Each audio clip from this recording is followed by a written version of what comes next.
हमारे जो इस समय के जो हमारे ग्रैंड मास्टर हैं, पोषण और कुपोषण दोनों को बताने वाले, वो मंच को संभाले और हम चुपचाप उनको सुने।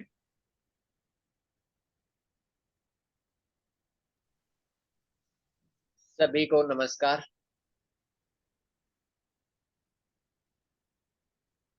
नमस्कार सर। नमस्ते सर। नमस्कार सर। सर ने जैसे शुरुआत की कि उनके ऊपर मंगल भारी है, मेरे को लग रहा है कुछ संकेत मंगल दे रहा है कि अगर भारी होता तो बहुत भारी पड़ सकता था, लेकिन उसमें खूबी ये रही कि आपको कुछ नहीं हुआ। इसका मतलब मंगल आपको बचा रहा है।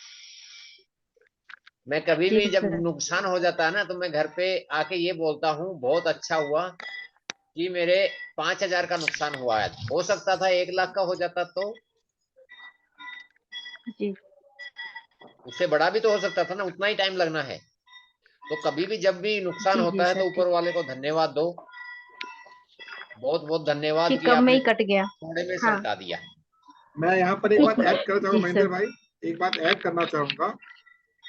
सामान्य तौर पर क्या होता है, जब कभी वाहन या हमारा कोई इस प्रकार की चीजों का लॉस होता है, तो एक और ग्रह बहुत इंपॉर्टेंट होता है, उसको शनि कहते हैं हम लोग। तो मंगल यदि भारी है, इसका मतलब ये नहीं मंगल डायरेक्ट इम्पैक्ट देता है, शनि के माध्यम से इम्पैक्ट मिलता है। तो ये चर्चा का विषय नहीं है, बाद में करेंगे चर्चा इसके ऊपर। फिलहाल अभी आप अपनी जो आपका सभी को आज टॉक्सिन टॉक्सिन टॉक्सिन का बड़ा चर्चा रहता है हर जगह कि इसके टॉक्सिन जमा हो गए, तो इसके बारे में चर्चा करेंगे। और टॉक्सिन से कैसे बचें ये सारी चर्चा करेंगे। और टॉक्सिन से कौन हमारे को बचाता है, हमारे शरीर में अगर टॉक्सिन है तो उनको कौन बचाता है, उनसे कौन बचाता है। टॉक्सिन क्या है? टॉक्सिन ऐसे हानिकारक पदार्थ या तत्व जो हमारे खाने से हमारे शरीर में प्रवेश कर गए हैं, लेकिन शरीर से बाहर नहीं आ रहे हैं, वो शरीर में जमा होने शुरू हो गए।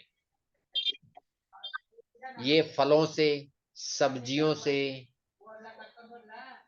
कीटनाशकों के कारण जो उनमें रसायन आ गए हैं उनसे,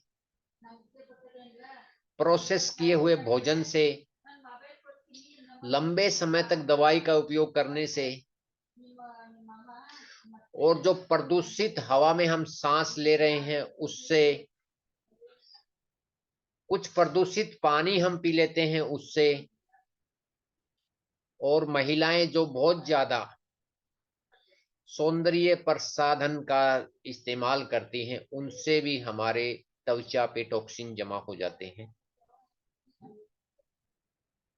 और तनाव से, धूम्रपान से, शराब के सेवन से,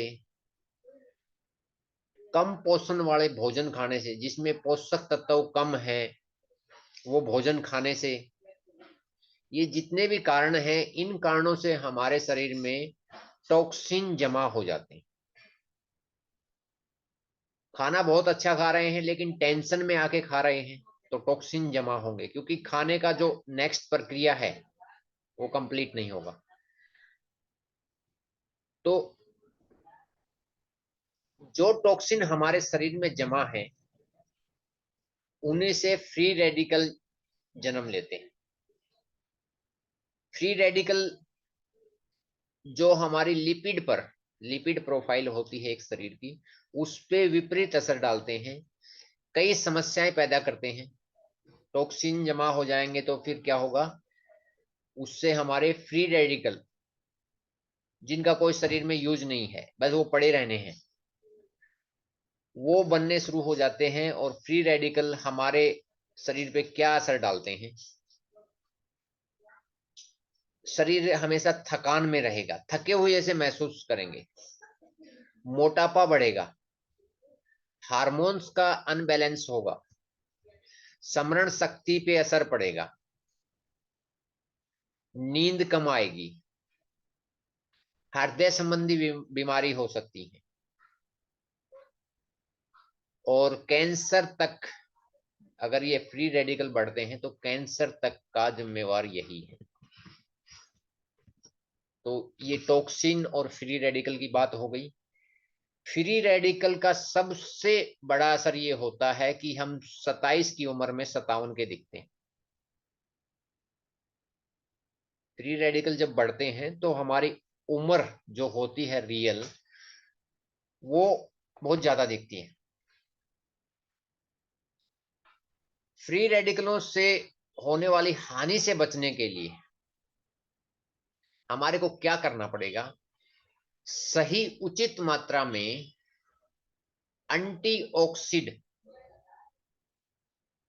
जो हमारे शरीर की रोग प्रतिरोधक क्षमता को बढ़ाएंगे, एक कवच बनाएंगे, ताकि हम आगे चलकर फ्री रेडिकल से या टॉक्सिन से शरीर को डिटॉक्सिक कर पाए। कुछ शरीर हमारा एंटीऑक्सीडेंट बना लेता है, कुछ एंटीऑक्सीडेंट हमारे को भोजन के रूप में लेने पड़ते हैं। इन टॉक्सिन को निकालने के लिए सबसे जो अहम भूमिका हमारे शरीर का कोई अंग निभाता है तो वो लीवर है। अगर लीवर सही, तो आपके कितने ही टॉक्सिन जमा हैं वो उनको निकाल देगा। लेकिन इसका मतलब ये नहीं है कि लीवर की भी एक क्षमता है। हम बार बार अगर उस पर प्रभाव डालते जा रहे हैं तो वो भी एक सीमित मात्रा तक हमारी हेल्प करता है। उसके बाद वो भी बोलता है भाई जो पड़ा है उसको पड़ा रहने दो, इतना, इससे ज्यादा काम मैं भी नहीं करता हूँ। 24 आवर्स भी काम करता है लीवर, फिर भी हर चीज की एक लिमिट होती है। तो वो लिमिट तक आपकी सहायता करता है। उसके बाद वो भी क्या करता है, शरीर में टॉक्सिन की जो जमा मात्रा है उसको संभालना कम कर देता है। और एंटीऑक्सीडेंट लेने के लिए हमारे को फिर वही vitamin, mineral, beta carotene, lycopene, lutein, zeaxanthin, vitamin C, ये सारी चीजें लेनी पड़ती हैं, जिससे हमारे शरीर में एंटीऑक्सीडेंट, मतलब शरीर को जो बोलते हैं कि सुरक्षा कवच मिलता है, इन विटामिन और मिनरलों से ही मिलता है। और ये अगर सही मात्रा में हम ले लेते हैं तो जितने भी टॉक्सिन हमारे शरीर में जमा है वो धीरे धीरे शरीर से बाहर निकलना शुरू हो जाते हैं। और पहले भी मैंने बताया था, विटामिन ई और सी पानी में घुलनशील हैं और सबसे ज्यादा एंटीऑक्सीडेंट बनाने में ये हमारी सहायता करते हैं। हमारे सेल और झिल्लियों की मरम्मत करने में भी ये विटामिन अहम भूमिका निभाते हैं।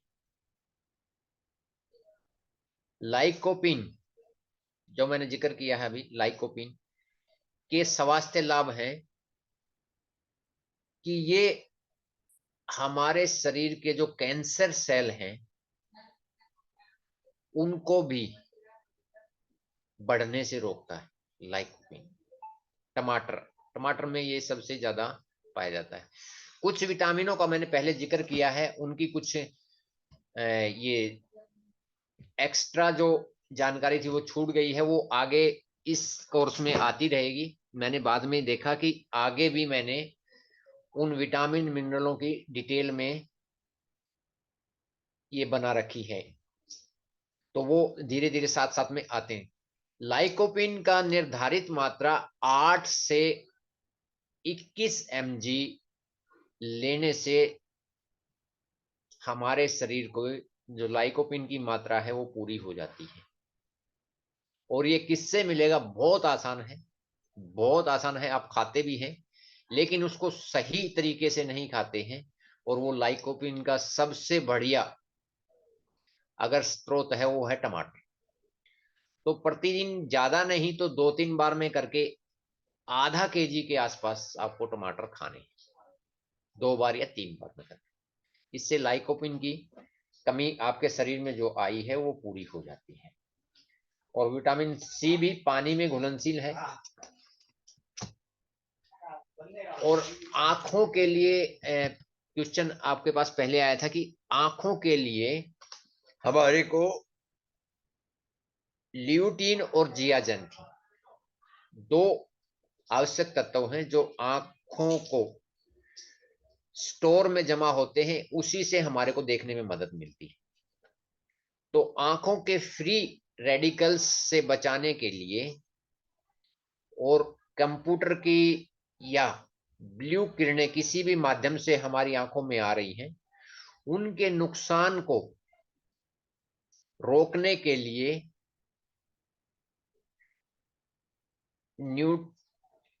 न्यूटीन और जियाजंथी हमारे लिए बहुत महत्वपूर्ण है। और इसकी मात्रा तय की गई है कि आंखों में ये स्टोरेज में रहती है, स्टोर रहती है, और वो है 20 mg ल्यूटीन और 4 mg जियाजंथी हमारे लिए आवश्यक होती है। और हृदय के विकारों के जोखिम को कम करने के लिए भी ये दोनों विटामिन बहुत जरूरी है। किससे मिलेगी? 20 ग्राम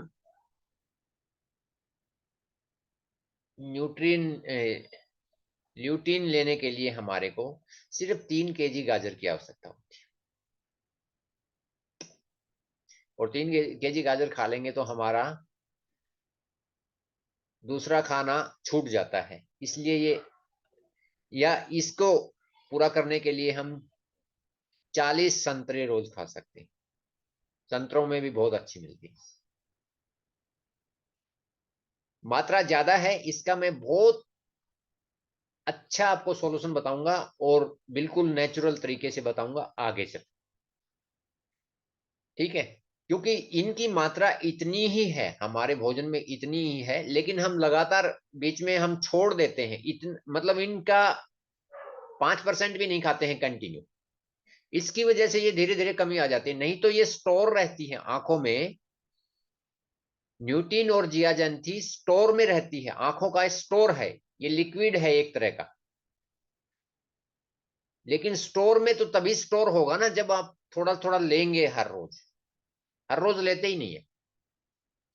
कितने आदमी हैं जो डेली ज्यादा नहीं 100 ग्राम 200 ग्राम गाजर खाते हैं डेली? डेली की बात हो रही है यहाँ पे। प्रगति जी खाती हैं, बहुत बढ़िया। और कितने आदमी हैं जो रेगुलर संतरे का सेवन करते हैं? हमेशा ये मिलता भी नहीं है, समस्या ये भी आती है। लेकिन अभी ऑप्शन आ गया है, विज्ञान ने ऐसे तकनीक बना दी है कि हम 12 महीने सभी चीजें खा सकते हैं।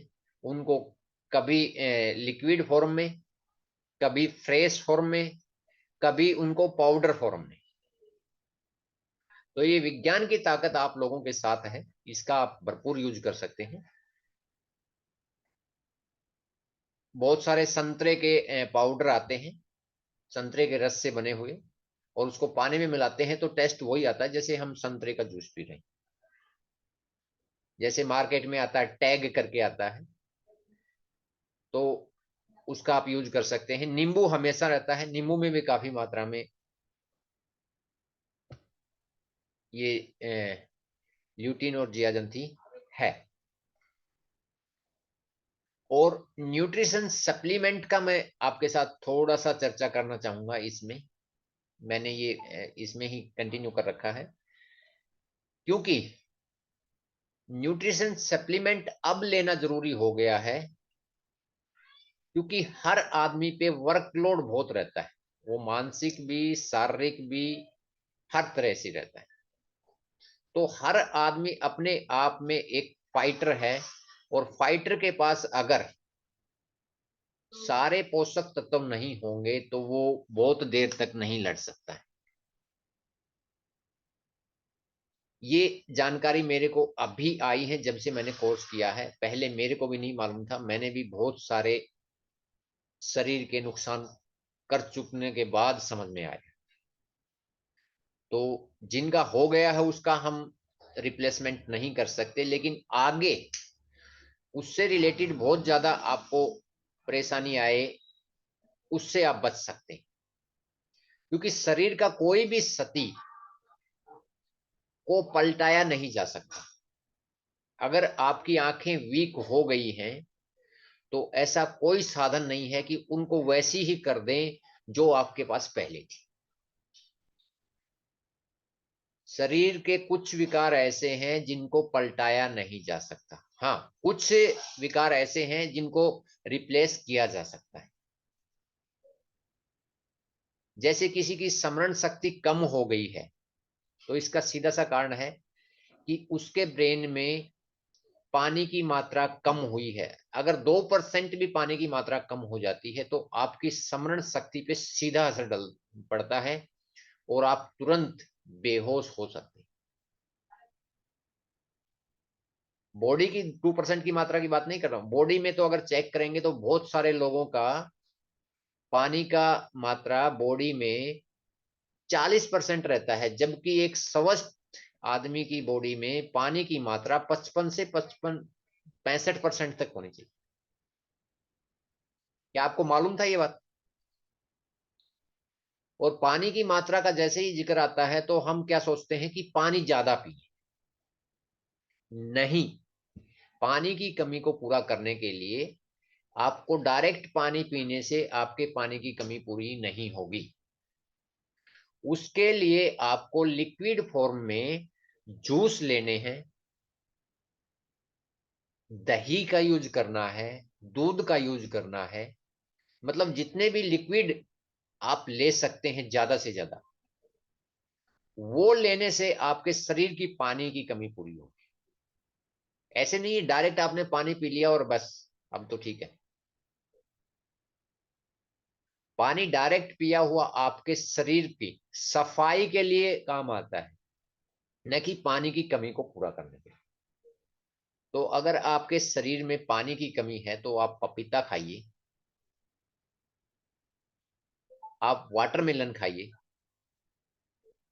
आप छाछ ज्यादा पीजिए, आप फलों के जूस लीजिए,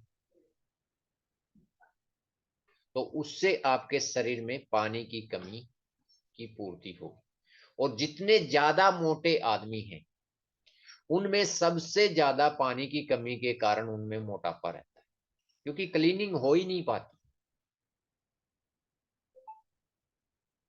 चाहे शरीर बाहर से गंदा है चाहे अंदर से गंदा है, मतलब अंदर गंदगी है, ये जो फैट जमा हो गई ये गंदगी है। फैट हमारा सबसे बड़ा दुश्मन है, लेकिन मसल्स हमारी सबसे बड़ी दोस्त है। तो कुछ लोग मसल्स को फैट मानते हैं, मसल्स हमारी दोस्त हैं, मोटापा हमारा दुश्मन है। क्योंकि हमेशा उठाए रखना पड़ता है। मसल तो आपको उठाए रखती है, मसल कोई भी काम करने में आपकी हेल्प करते हैं। मोटापा आपको ही थकाए रखता है। यस और नो? सही जानकारी मिल रही है ना?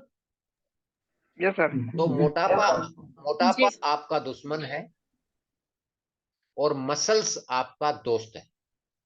तो शरीर में जितनी ज्यादा मोटापा बढ़ेगा उतना आप हमेशा थके हुए महसूस रहेंगे। मसल्स की मात्रा जितनी बढ़ेगी उतना ही आप स्वस्थ रहेंगे। कई बार कुछ आदमी मोटे होते हैं, वो बाजार से ऐसे प्रोडक्ट ले आते हैं जो फैट कटर बोलते हैं और बहुत तेजी से आपके वेट को और मोटापे को कम कर देता है। लेकिन ये सबसे खतरनाक है, ऐसा आप कभी मत कीजिए। आप ऐसे सप्लीमेंट लीजिए जिनसे आपका मोटापा मसल्स में कन्वर्ट होता चला जाए। लेकिन मोटापा मसल्स में कन्वर्ट होने के लिए टाइम लेता है। जो एक्स्ट्रा फैट आपकी जमा है उसको धीरे धीरे मसल में कन्वर्ट करने के लिए टाइम लगता है। हाँ, उसको बाहर निकालना है तो कुछ ऐसे मार्केट में प्रोडक्ट अवेलेबल हैं जो आपको बहुत तेजी से मोटापे को कम कर देते हैं, लेकिन वो हानिकारक है। ऐसा बिल्कुल नहीं करना चाहिए। आपको प्रोटीन की मात्रा बढ़ानी है और कार्बोहाइड्रेट्स की मात्रा कम करनी, और जो ज्यादा वसा ले रहे हैं उसकी मात्रा कम करनी, प्रोटीन की मात्रा बढ़ानी, क्योंकि प्रोटीन आपकी मसल्स निर्माण के लिए स्तंभ का काम करती है। मतलब घर बनाने के लिए जैसे ब्लॉक काम करते हैं, ईंटें काम करती हैं, ऐसे ही आपकी बॉडी के लिए जो प्रोटीन का मैंने पहले जिक्र किया है, प्रोटीन आपकी मसल बढ़ाने में आपकी हेल्प करेगी। तो आज मेरे को लग रहा है आपको काफी ठीक जानकारी मिली होगी। आंखों के लिए अगर किसी को प्रॉब्लम है तो आगे वो ज्यादा प्रॉब्लम ना बढ़े, इसके लिए आप टमाटर और गाजर का यूज रेगुलर तौर पे शुरू करना पड़ेगा। दो इंपॉर्टेंट पोषक तत्व आंखों के लिए हैं स्पेशल, जो न्यूटिन और जियाजन थे, और इनका सबसे अच्छा फॉर्म जो अपने पास है, डायरेक्ट प्लांट से लिया गया है, वो होता है गेंदे के फूल में। लेकिन गेंदे के फूल को डायरेक्ट हम खा नहीं सकते हैं, इसलिए उसको उस फॉर्म में निकाला गया है जो फॉर्म में हमारा शरीर बनाता है। ये एक अल्टरनेट ऑप्शन है, ये रेगुलर ऑप्शन नहीं है, अल्टरनेट है। जिनको कमजोरी है ना, उनको सडनली थोड़ा सा अपने आप की आई साइड को इंप्रूव करने के लिए ये 2 से 3 महीने तक आप ले सकते हैं। बाजार में ये कैप्सूल के रूप में अवेलेबल है, लेकिन देख लेना ये डायरेक्ट प्लांट से हो। जो प्लांट से बने हुए प्रोडक्ट हैं ये आपके लिए वैसा ही काम करते हैं जैसा आपका भोजन काम करता है। क्योंकि आप किसी भी प्रोडक्ट के ऊपर देखेंगे जिसको आप डायरेक्ट खाते हैं, जैसे चना है, उसमें क्या लिखा रहता है? न्यूट्रिशन। दवा कोई भी लेते हैं आप, उस पर न्यूट्रिशन नहीं लिखा रहता है। तो दवा से बचिए, आप न्यूट्रिशन सप्लीमेंट का सहारा ले सकते हैं अगर स्पेशल आपको वीकनेस आ गई है तो, ताकि कुछ दिनों में आपका जो स्टॉक में चीजें थी वो कम हो गई हैं, वो लेवल में आ जाए, उसके बाद आप नॉर्मल हो।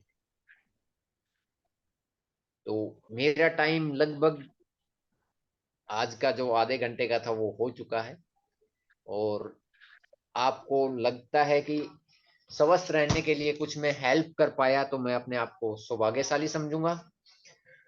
और टॉक्सिन क्यों जमा होते हैं और कैसे बाहर निकलेंगे और इससे क्या असर पड़ा है, ये आपने बहुत अच्छे से नोट कर लिया होगा। अगर किसी को नोट नहीं बना पाया है तो मेरे व्हाट्सएप पे भेज सकता है, मैं इसकी फोटो निकाल के भेज दूंगा, क्योंकि मेरी हैंडराइटिंग बहुत अच्छी नहीं है। शायद कोई समझ पाएगा कोई नहीं समझ पाएगा, हाँ मैं खुद समझ लेता हूँ वैसे। और हिंदी में लिखी है, और जब बोल रहा था तभी लिखी हुई है, तो ये फास्ट में थोड़ा सा मैं शॉर्ट फॉर्म में लिख देता हूँ ताकि मेरे को तो समझ में आ जाती है। तो अगर किसी को लिखने में या रिकॉर्डिंग में कहीं गड़बड़ हुई है तो आप मेरे से डायरेक्ट व्हाट्सएप पे भेज सकते हैं कि मेरे को इसके बारे में स्पेशल जानकारी चाहिए, आपको मिल जाएगी। ताकि मेरा एक ही उद्देश्य है कि आप अपने खाने से अपने आप को फुर्तीला रखें, अपने आप को स्वस्थ रखें और हमेशा यंग बने रहें। इसमें मैं मेरी हेल्प कर पा रहा हूं और आप लोगों का सहयोग कर पा रहा हूं, इसके लिए उस परमपिता परमात्मा को बहुत बहुत धन्यवाद, ताकि सही टाइम पे हमारे तक सही नॉलेज पहुंचाई, जिससे हम अपने आप को स्वस्थ रख सकते हैं, एक्टिव रख सकते हैं और हमेशा अपने और अपने परिवार का, समाज का ध्यान रख सकें। Thank you very much. Over to Radha Krishna ji. बहुत आनंद दिया आपने आज इन सब बातों को रख के, और हमारे पार्टिसिपेंट मंत्रमुग्ध हैं। अलग बात है, समझ बहुत कम आता है हम लोगों को, हम अनाड़ी लोग हैं। लेकिन एक बात का उत्तर दूंगा मैं आपके, कि डॉक्टर की जो हैंड राइटिंग होती है तो कंपाउंडर समझ जाता है, हमें कंपाउंडर बनना है। वेल, आज का जो दिन रहा मेरा, आज और कल का जो दिन रहा, मैंने बहुत कुछ सीखा आप लोगों से, बहुत कुछ सीखा। और मेरे माइंड की एक छवि ने 360 डिग्री का कोण ले लिया। सबसे पहले तो दिनेश जी के क्वेश्चन का आज मैं उत्तर दूंगा। दिनेश जी को पता नहीं पेट में दर्द कब से हो रहा होगा, बहुत परेशान होंगे कि हम जो करते हो, हम जो करते हो हम नहीं करते, करवाने वाला कोई और है, और जो करवा रहा है उसको भी नहीं पता वो क्यों करवा रहा। हाथ हमारे चलते हैं लेकिन चलाने वाला कोई और है, लेकिन जो चला रहा है उसको भी नहीं पता कि वो क्यों चला। हम तो वो महाशक्ति है जिस दिन उभर जाएंगे पूरा ब्रह्मांड हिले। हम लोग थोड़ा सा आज अपने जो चारों युगों को समझेंगे, इसका उत्तर वहीं पे छिपा हुआ। जो सतयुग था, सतयुग, त्रेता, द्वापर और कलयुग। अभी हम लोग जिस युग में जी रहे हैं ये है कर्म युग, ध्यान रखिएगा। कलयुग समाप्त हो चुका है, ये कर्म युग शुरू हो चुका। जैसे आप कर्म करेंगे इमीडिएटली आपको उसका प्रतिफल मिल जाए। जो सतयुग था, सतयुग में जो सो कॉल्ड देवता थे, केवल उन्हीं की यहाँ सर पर अभी तो आपने कहा 4 युग होते हैं, पर कर्म में कहाँ से आता है? अभी क्या बोला क्या 4 युग होते हैं, क्या अभी तो आपने बोला कि 4 ही युग होते हैं, तो फिर ये कर्म युग कहाँ से आके आ ये सकता कर्मयुग कलयुग का हिस्सा है। है? अच्छा अच्छा। अभी समझ आएगा, निश्चित ठीक। तो सब समझ आएगा आपको। तो जो सतयुग था, सतयुग पर जो प्रजा थी वो केवल आसुरी थी। यहाँ पर केवल असुरों का ही वास था, ध्यान रखिएगा। सतयुग में 90% पॉपुलेशन असुरों की थी और 10% यहाँ पर देवता डायरेक्टली एंट्री मारते थे। क्यों मारते थे? एक बहुत बड़ा लॉजिक है इसके पीछे। देवताओं को भी अपनी एनर्जी को बढ़ाने के लिए एक स्टेबल पोजीशन चाहिए होती है, इसको बॉडी कहते हैं। इस प्रकृति के अंदर जिसको हम 84 लाख योनियों की बात करते हैं, वो बाय डिफॉल्ट रहती हैं, लेकिन एक योनि जिसको मानव योनि कहते हैं उसको पैदा किया जाता।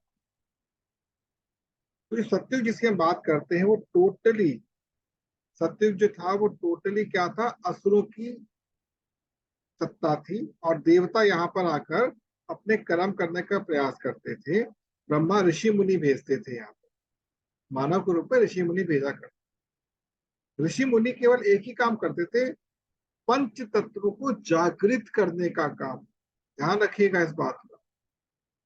ऋषि मुनि केवल एक ही काम करते थे, पंच तत्वों को जागृत करने का काम। वो क्यों करते थे? तो यहाँ पर आपको यह समझना होगा कि असुर कौन है और देवता कौन।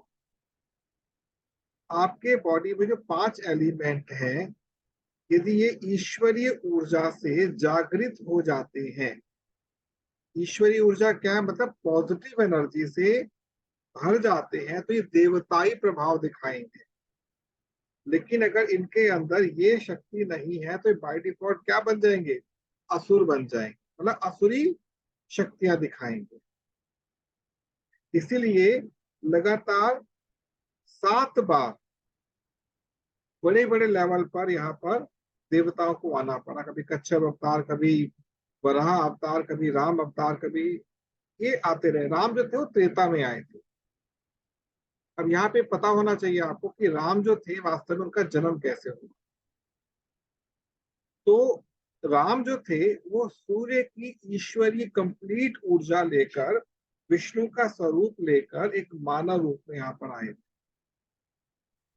ईश्वर सूर्य की कंप्लीट ईश्वरीय शक्ति को लेकर, विष्णु का स्वरूप लेकर और मानव रूप में आए थे। जो वराह अवतार है उसने केतु की सारी ईश्वरीय ऊर्जा को लिया, विष्णु से स्वरूप लिया और यहाँ पर पधारे थे।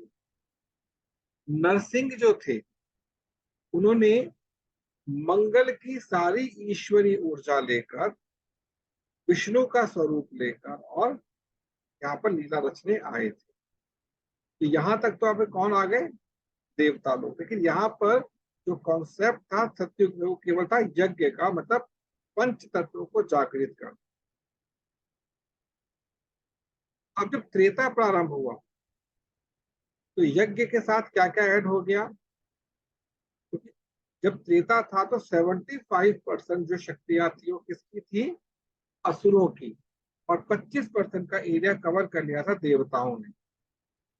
इसलिए रावण को मारना, जो कि रावण सबका बॉस था, राम को स्पेशली एक ही बार आना पड़ा।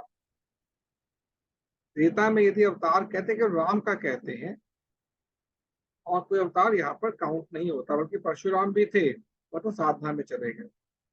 विश्वामित्र जो सतयुग में आए थे, लेकिन क्या बन गए थे, ऋषि बन गए थे, ब्रह्म ऋषि बन गए थे। ये कॉन्सेप्ट यहाँ पर भी चल रहा है। तो जो राम थे उन्होंने अपने जीवन के अंदर रावण को केवल उसकी शक्तियों से दूर करके उसको स्थापित करने के लिए यहाँ पर आए थे। एक प्रश्न माइंड में आपके आ सकता है कि सतयुग के बाद त्रेता क्यों आया, सतयुग के बाद त्रेता क्यों आया। बहुतों के मन में प्रश्न होता है कि त्रेता के बाद द्वापर, द्वापर के बाद कलयुग क्यों आया। तो सतयुग का मतलब क्या था, सत्य, मतलब सत्य किसे कहते हैं, पृथ्वी अपने सत्य प्रभाव में थी, मतलब आसुरी प्रभाव में थी, तो चार्ज करना था। तो 9 बार अलग अलग, सॉरी 7 बार अलग अलग देवताओं ने के चार्जअप किया, तब राम आए यहाँ पर त्रेता में। तो 25% जब चार्ज हो गई थी तो क्या बन गया, त्रेता युग बन गया। और यहाँ पर पंच तत्वों के साथ साथ ध्यान साधना शुरू हो गई, जो पहले नहीं थी। ध्यान रखिएगा, सतयुग में कोई ध्यान साधना नहीं थी, केवल यज्ञ था पंच तत्वों को लेकर। जब आप त्रेता में आए तो ध्यान साधना शुरू हो गई अल्टीमेटली, क्योंकि आपके जो तत्व से जागृत हो गए थे, मान लीजिए सपना ने अपने तत्वों को जागृत कर लिया है, अब उसको चार्जअप करना है। तो चार्जअप करने के लिए ध्यान साधना करेंगे। तो ऋषि मुनि ध्यान साधना करते थे, और ध्यान साधना करते करते 25% से कहां तक पहुंचे, 50% तक। जैसे 50% पर पहुंचे, अब क्या हुआ, द्वापर शुरू हो गया। अब असुरों की मात्रा थोड़ी कम हो गई। रावण के बाद जो सेकंड हाईएस्ट माना जाता वो था कंस। कंस को कृष्ण ने मारा। अब कृष्ण कौन थे, चंद्रमा की संपूर्ण ईश्वरी ऊर्जा लेकर, विष्णु का स्वरूप लेकर कृष्ण पैदा हुए थे, अवतरण हुआ था उनका। अब क्योंकि जो कृष्ण थे जब वो आए थे तब यहाँ पर भक्ति शुरू हो गई, त्रेता में भक्ति प्रारंभ हो चुकी थी, सॉरी द्वापर में। सतयुग में क्या था, पंच तत्वों को जागृत किया गया। त्रेता में ध्यान साधना हुई, 50% तक पहुंचे, भक्ति शुरू हो गई। भक्ति डाउन होती है, भक्ति थोड़ी डाउन लेवल पर होती है, तो भक्ति प्रारंभ हो गई। भक्ति अर्थात हमने सिंबॉलिकली मूर्तियों को स्थापित करना शुरू कर दिया। कहीं पे महादेव के मंदिर बनाए, कहीं पर कृष्ण के बनाए, समझ गए बात को आप। लेकिन लिमिटेड थे, हम लोग लिमिटेड थे। अब प्रश्न उठता है यहाँ पर असुर किस फॉर्मेट में थे। तो सबसे बड़ा असुरों का जो वो था, सरगना था, तो जरासंध था। जरासंध द्वापर का मोहम्मद गजनवी था, जिसने 17 बार मथुरा पर आक्रमण किया था, लेकिन कृष्ण ने नहीं मारा। जैसे रावण जब पहली बार राम के समक्ष आए तो रावण को केवल अपमानित करके राम ने वापस भेज दिया। ठीक उसी प्रकार 17 बार जरासंध को कृष्ण ने अपमानित करके वापस भेज दिया और 18वीं बार मार दिया। तो क्या हुआ, जब द्वापर आया है तो द्वापर में दुर्योधन, दुशासन, इस प्रकार के जो कौरव सेना थी, ये असुरों की सेना थी सारी। आपको पॉइंट समझ आ रहा है, ये असुरों की ही सेना थी। आगे बढ़ते हैं। अब द्वापर जब समाप्त होने वाला था, कलयुग का प्रारंभ होने वाला, तो ध्यान रखिएगा उस समय भी विष्णु के ही अवतार की आवश्यकता थी। जो कलयुग को प्रारंभ कर सके। तो परीक्षित जो थे, परीक्षित जो उत्तरा के गर्भ में थे, क्या होता है जब संतान उत्पत्ति की बात आती है तो संतान उत्पत्ति 3 प्रकार से किया जाता है, संभोग से, नियोग से और वियोग से। मैं रिपीट करूंगा, संभोग से, नियोग से और वियोग से। तो वियोग होता है, इसमें केवल और केवल एनर्जी का ट्रांसफॉर्मेशन होता है, इसमें शारीरिक कोई क्रिया नहीं होती संभोग की तरह। और वर्तमान पृथ्वी पर केवल एक ही ऐसा प्राणी है जो आज भी वियोग से अपनी संतान उत्पन्न नहीं करता है, वो है मोर। मोर के जो बच्चे होते हैं, जब मोर वर्षा ऋतु में खूब खुशी से नाचता है तो उसके आंसू को मोरनी पीती है उस समय और गर्भ धारण करती है। इसलिए मोर का पंख सबसे शुद्ध माना जाता है और कृष्ण के ऊपर मोर का पंख ही सज्जित किया जाता है। तो द्वापर जब हमारा अंत में आया तो परीक्षित जो थे, वास्तव में हुआ क्या था, जब अश्वत्थामा ने ब्रह्मास्त्र चलाया उत्तरा के गर्भ को नष्ट करने के लिए, तो ये भी रणनीति के अनुसार ही था। जो नियोग रूपी संतान थी, या जिसको हम संभोग भी कह सकते हैं, उसको कलयुग के शुरुआत में नहीं चाहिए था, तो उस आत्मा को निकालकर कृष्ण ने अपनी ऊर्जा से आत्मा को वहां पर स्थापित किया, जीव को स्थापित, इसलिए परिरक्षित, उसका वास्तविक नाम था परिरक्षित। तो कलयुग का प्रारंभ हुआ। अब जब कलयुग में हमने एंट्री मारी तो 75% देव ऊर्जा स्थापित हो चुकी, अभी 25% बाकी थी। अब बड़े स्तर का यहाँ पर असुर नहीं आ सकता था, तो छोटे छोटे स्तर के असुर आने लगे। कैसे? सनातन सभ्यता को तोड़कर क्रिश्चियनिटी, ये सब आने लग गए सामने।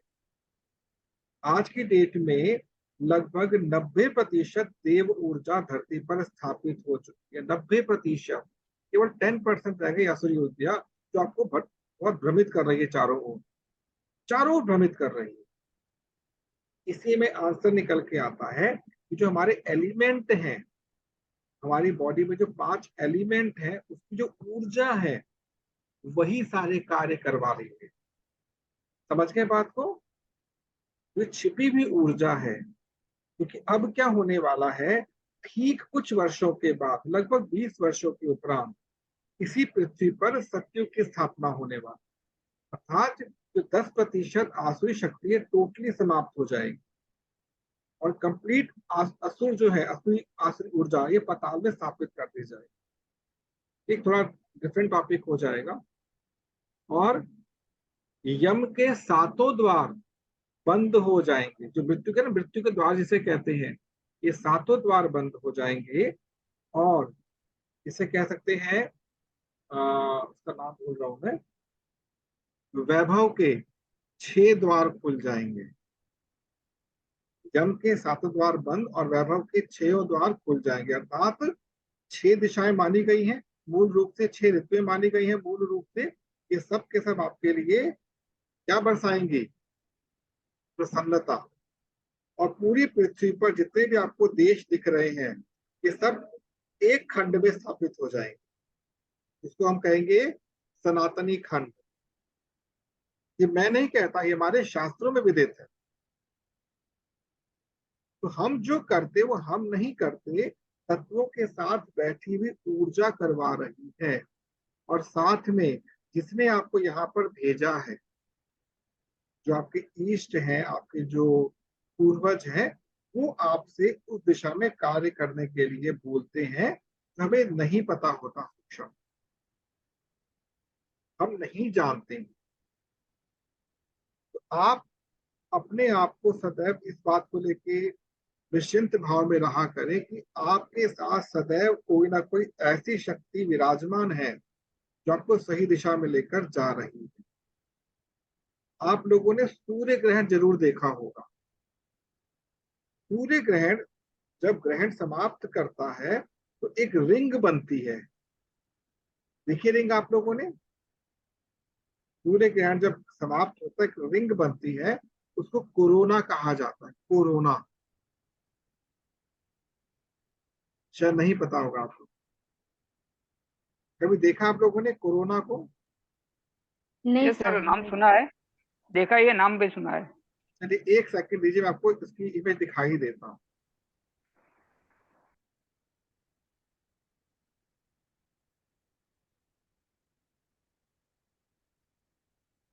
ये तो कोरोना दिखा रहा है, कोरोना के बदले वो दिखा रहा है ये हमको। मैं आपको दिखाऊंगा, आपको ना इसको शेयर करूंगा आपके पास। एक रिंग होती है, जैसे कि कोरोना सबसे कोरोना ही दिखाता रहता है, कोरोना ढूंढना पड़ेगा। CORONA, corona, corona. ये आपको मैं इसलिए शेयर कर रहा हूँ कि अगर आपको बहुत बौखलाहट होती है जीवन में, सही दिशा प्राप्त नहीं हो पा रही है, इसका एकमात्र कारण यही है कि हम वास्तव में अब जो करना चाह रहे हैं उससे हमको भ्रमित किया जा रहा है।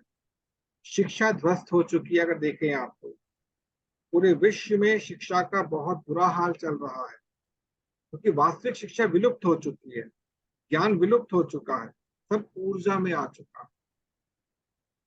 तो आई होप कि दिनेश जी को विशेष तौर पर अपने प्रश्न का उत्तर मिल चुका होगा। Yes sir. हाँ, पूछे प्रगति जी। सर वास्तविक शिक्षा क्या है? स्वयं को जानना और स्वयं के लक्ष्य को जानना।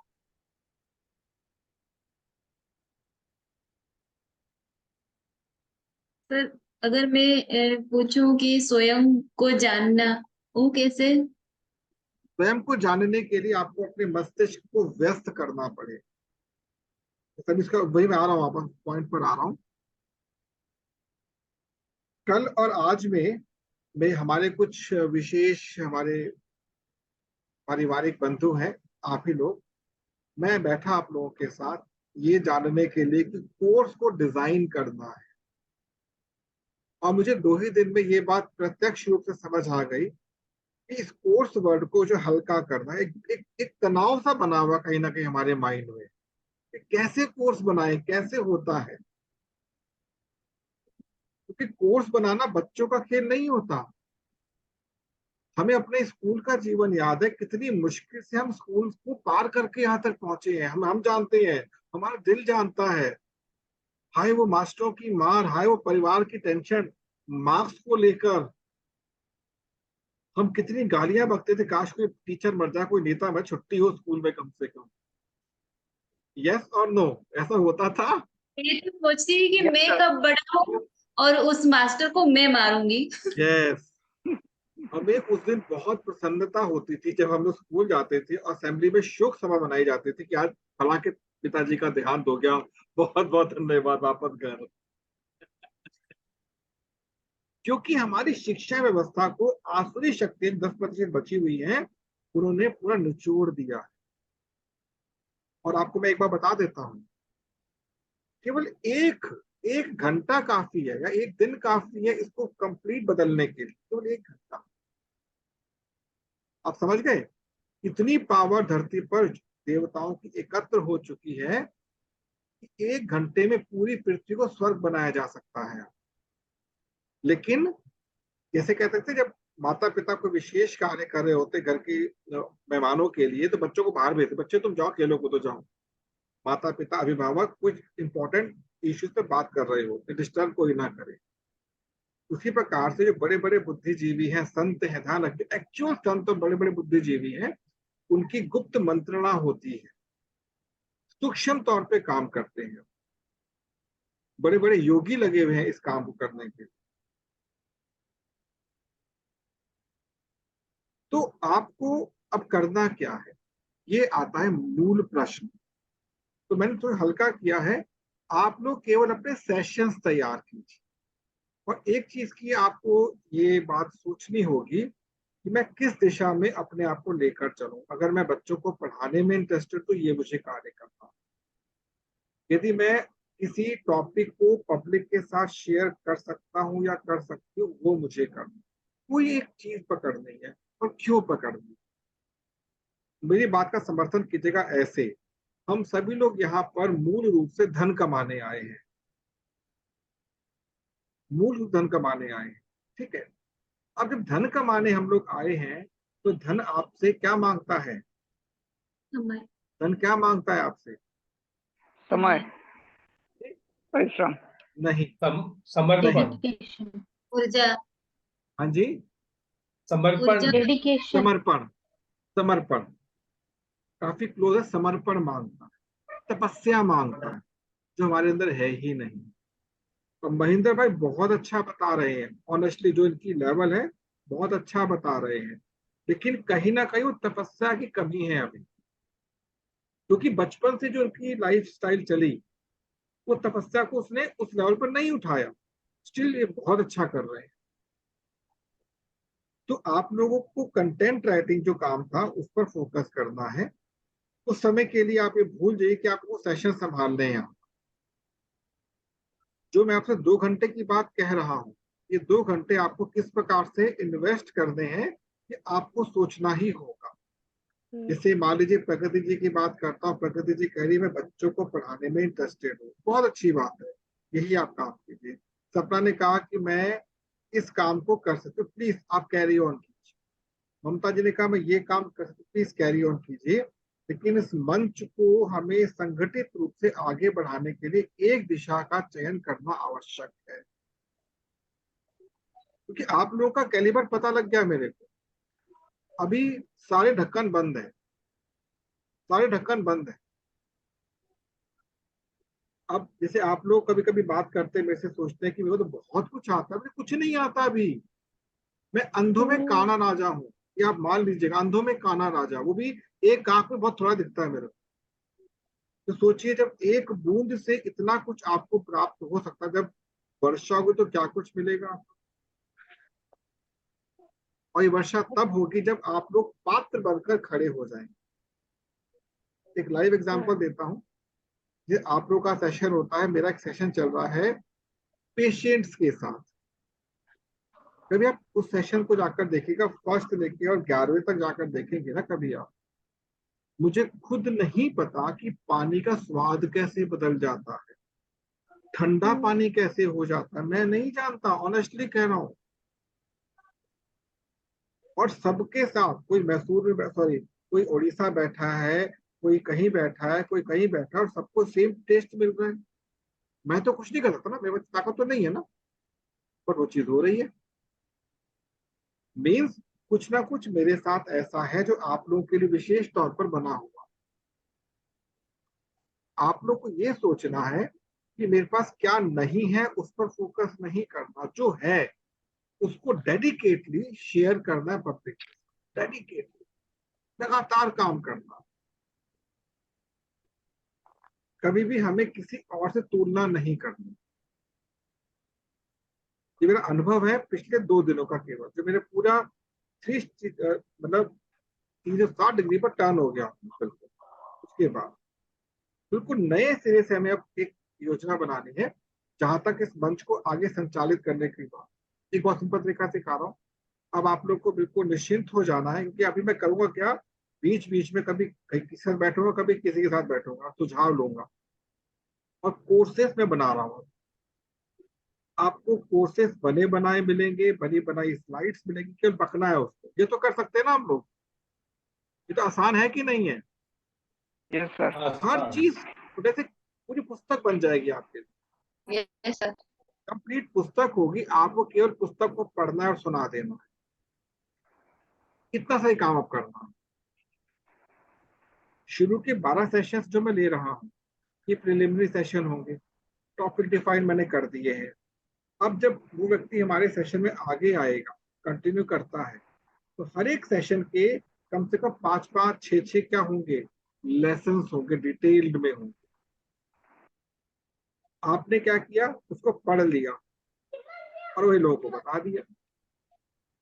अब मान लो कुछ क्वेरीज आती हैं, उन क्वेरीज को हल किया, ऐड कर दिया, तो कोर्स ऑटोमेटिक आगे बढ़ते चले जाएंगे। ममता जी के पास एमबीए का ज्ञान अच्छा, उससे मैंने कुछ चीज निकाल ली, उसको ऐड कर दिया। नरोत्तम जी के पास इंश्योरेंस का थोड़ा ज्ञान है, उसको खींच लिया मैंने। महेंद्र भाई के पास ट्रैवलिंग का वो खींच लिया। इसी प्रकार से तो कुछ कहना चाहेगा आपने से, कोई आप कुछ कहना चाहेंगे? Yes sir. बोले दिनेश जी। अभी आपने बताया कोर्स के बारे में, तो उसके बारे में थोड़ा मैं बोलना चाहूंगा। कोर्स चीज है क्या? कोर्स कुछ नहीं है। कोर्स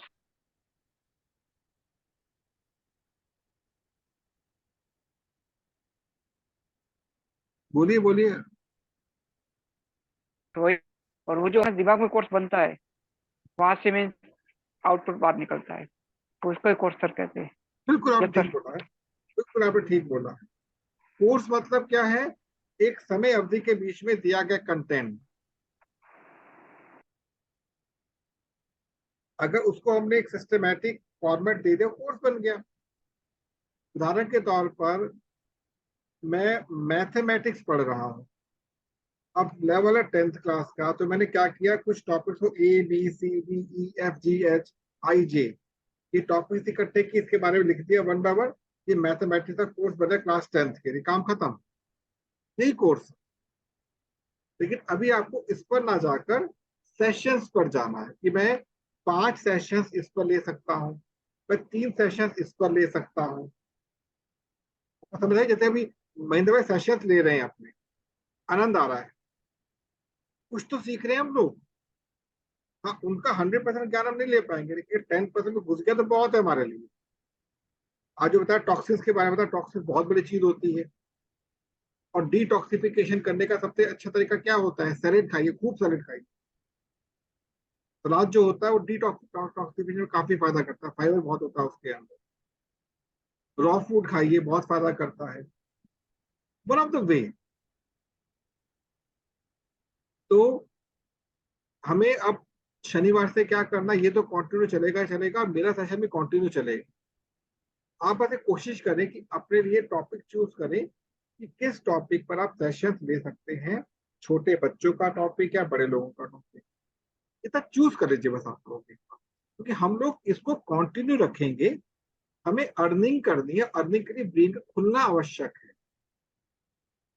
मुझे एक बात और समझ आई महेंद्र भाई आज, कि ना नेटवर्क मार्केटिंग विशेष तौर पर, या कोई भी मार्केटिंग, कोई बिजनेस, वहां पे लोग रेस मतलब प्रगति क्यों नहीं कर पाते, प्रगति जी नहीं, प्रगति क्यों नहीं कर पाते। हमारे सेशन में इस समय कौन कौन नहीं है? इस सेशन में 3 लोग नहीं है इस समय। क्यों नहीं है पता नहीं, 50 बहाने मिलेंगे उनके साथ। समझ गए बात को? और ये मान लीजिए, जो लोग कंसिस्टेंटली यहाँ पर आ रहे, कभी कभार जैसे मधुस्मृति में समस्या हो गई, कोई दिक्कत नहीं है, लेकिन जिनको मैं मैसेज भेज भी रहा हूँ और वो नहीं आ रहे, आउट। हमें नहीं जरूरत है ऐसे किसी की भी जो बोझ बन रहा है हमारे ऊपर, चाहे भले हमने टाइम लगा दिया, कोई बात छोड़ दिया। हमें कंसिस्टेंट लोग चाहिए, तभी वो सीख पाएंगे। जैसे जैसे आपका ब्रेन ओपन होना शुरू हो जाएगा, अमाउंट ऑटोमेटिकली आना शुरू हो जाएगा, ऑटोमेटिकली। एक बात और शेयर कर देता हूँ, जैसे हमारे नवरत्न जी हैं, महेंद्र जी हैं, इन दोनों के बच्चों के साथ अब मेरा इंटरेक्शन शुरू हो चुका है, और एक बच्चा और मुझे मिला है, वो भी इंजीनियरिंग कर रहा है। तो आपके माइंड में जो भी कॉन्सेप्ट आ रहा है टेक्निकल इम्प्लीमेंट करने का, आपको केवल कंटेंट देना है, वो बच्चे बनाकर आपको देंगे। समझ बात आ गई? आप लोगों को यदि टेक्निकली डर भी लगता है तो टेंशन मत कीजिए, कंटेंट बनाइए, मैं आप लोगों की ट्यूनिंग कर दूंगा, बच्चे अभी और बढ़ेंगे हमारे पास, उनसे ये काम करवाएंगे, वो भी तो सीख रहे हैं ना, उनका ब्रेन अब ज्यादा फास्ट शार्प चल रहा है। इससे क्या हुआ, अब ये कोई काम फ्री में नहीं होगा, अभी निःशुल्क हो रहा है, बट बाद में we will pay for it, हम पे करेंगे उसका। मान लीजिए कल आपके पास मंथली अमाउंट आना शुरू हो जाता है, और आप सर्विसेज किसी भी लेते हैं, पे कीजिए, काम भी कोई दिक्कत नहीं है।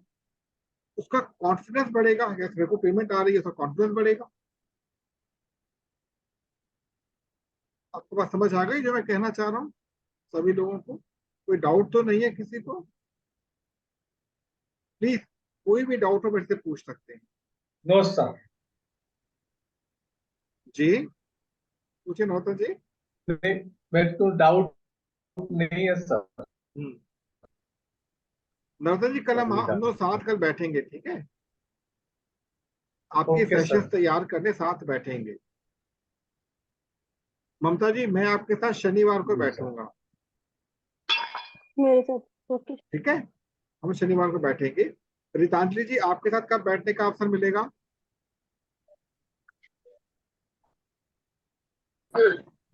जी सर। हम लोग कब बैठ सकते हैं?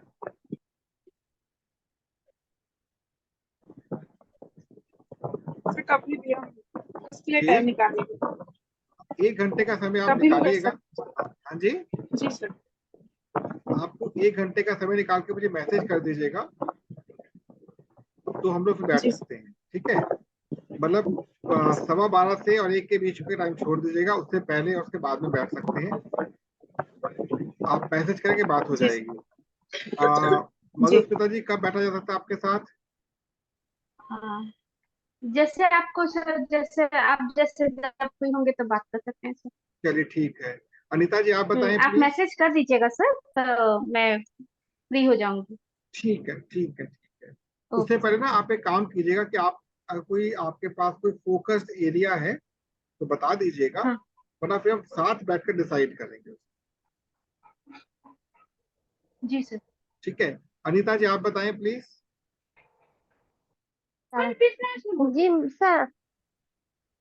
कब बैठना चाहेंगी आप? मेरा नेट सर आप टाइम बता दीजिए, बता दें तो 6 बजे से रखिएगा सर, 6 बजे शाम से। को? हाँ। ठीक है, और तो दोपहर के 3 बजे के बाद फ्री रहती हूँ। 3 बजे के बाद तो ठीक है, मे बी 3 बजे या 6 बजे शनिवार को हम बैठेंगे। मतलब ममता जी और जी अनीता सर। जी शनिवार दोनों बैठेंगे पर्टिकुलर टाइम, जी सर। ठीक है। और जी जो सर। भी जो भी होगा रिकॉर्डिंग आपको पर्सनल टेलीग्राम पर भेजूंगा मैं, इसको अपलोड नहीं करूंगा, जी सर। ठीक है। आई होप आपने आज का सेशन जी एंजॉय सर। किया होगा। हाँ जी, आई होप सबने आज एंजॉय तो किया बहुत होगा। नेटवर्क प्रॉब्लम है, इसलिए मैंने वीडियो ऑफ रखा है कोई सर। बात नहीं, कोई बात बहुत नहीं, आप आए ये नेटवर्क इशू बड़ी बना बात है, आप आए ये बहुत बड़ी बात है। आपका आना ही बहुत इम्पोर्टेंट है हमारे लिए। तो okay I sir, think thank Mahendra you भाई सर। ऑफ किया जाए सेशन को, अब टाइम भी हो चुका है। जी सर, आपने जो सर बैकग्राउंड मुझे लगा रखा है सर, ये क्या नजर आ रहा है? हाँ जी, या तो मेरे को शायद बैकग्राउंड उल्टा आंख कर दो सर। डिलीट लेना पड़ेगा। नहीं, क्या फोटो क्या मतलब? उल्टा लगाया है।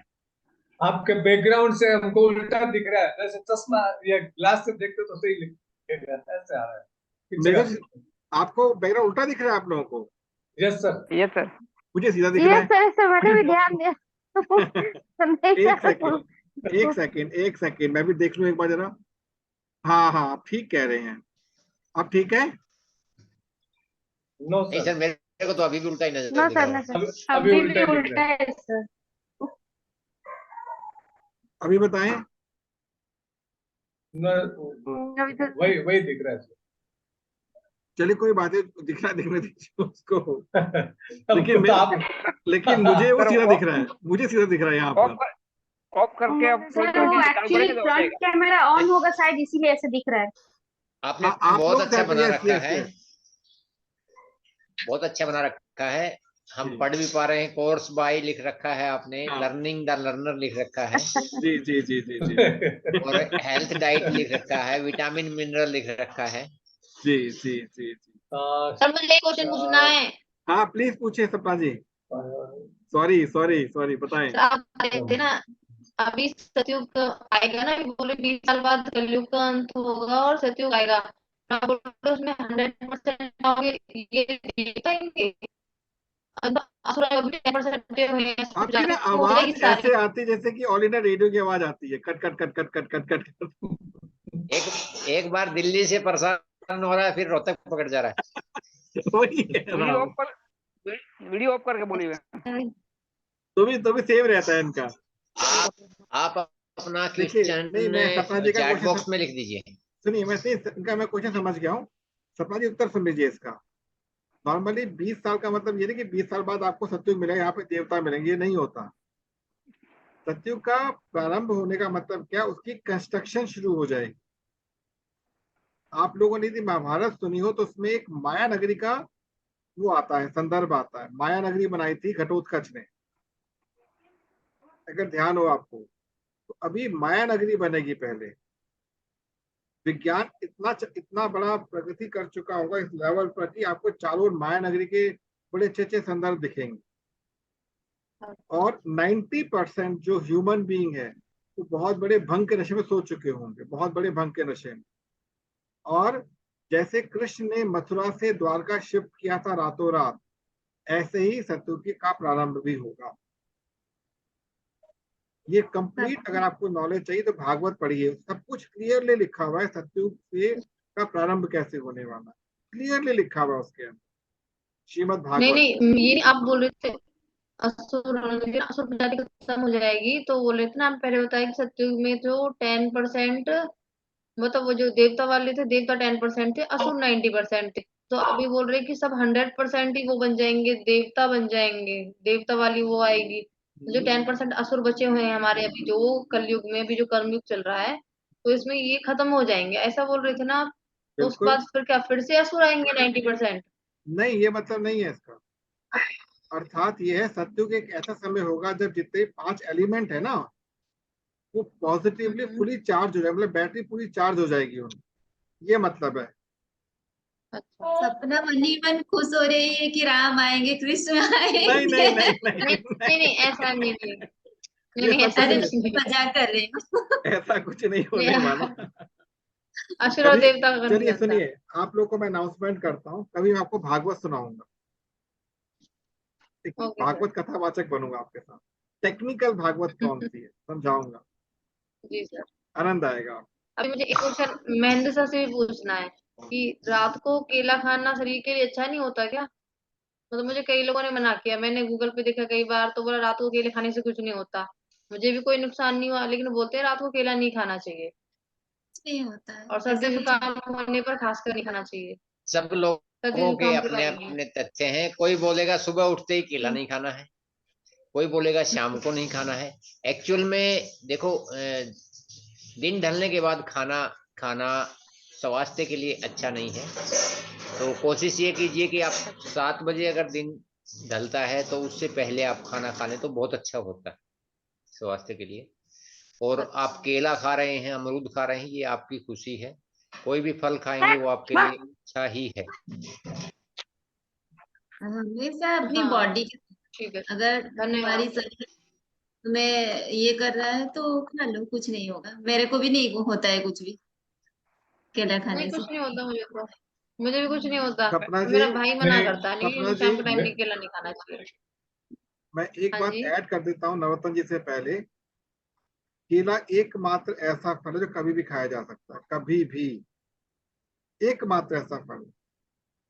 मैं तो सबसे ज्यादा और ये अरे मैं बहुत, रात को मैं तो पकौड़ी सबसे ज्यादा पिज्जा सब कुछ केला खाते हैं, खाती कुछ हूँ, नहीं होता है यूं भी केला खा खाने लेती हूँ। से। मैं वही तो कहने नहीं, फिर भी केला एकमात्र ऐसा फल है जिसमें कभी भी खाया जा सकता है। केला एकमात्र ऐसा फल है जो कि लकड़ी से पैदा नहीं होता, सॉफ्ट है वो।